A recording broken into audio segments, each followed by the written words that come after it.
Tech stocks are getting hit hard as bond yields climb. The Nasdaq pacing for its worst day since March.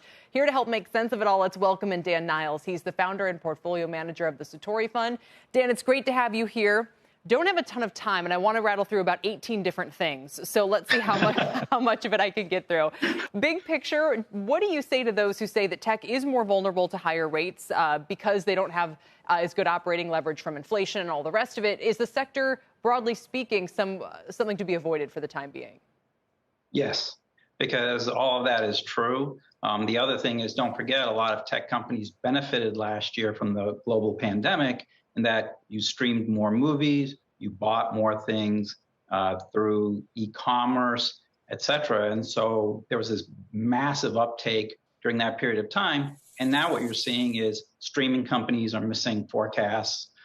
E-commerce companies are missing forecasts. FedEx just, when they gave their updates, said e-commerce was worse than expected, et cetera. So, and, the tech companies also, the big thing is companies that don't make a lot of earnings, and you're looking for earnings, 10 years into the future. As interest rates go up, those earnings get discounted at a much higher rate, and that hurts tech stocks disproportionately that have high growth rates but very little profits. Why would you be a buyer of Google, though, with all of that said? Well, with Google, you look at it and you say the company is growing revenues in the high 30% range year over year. It's trading at below market multiple.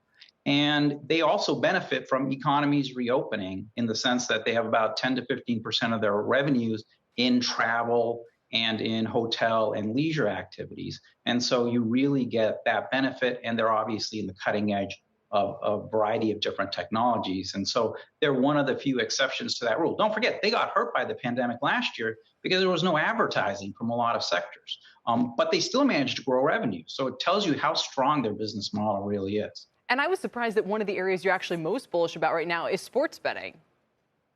Yeah, I mean, if you look at sports betting, there's very few sectors that are left that still are getting transformed by the internet, and sports betting is one of them. Don't forget, you've got about a couple of dozen states that have legalized gambling, but only about 15 or so of them have online sports betting allowed.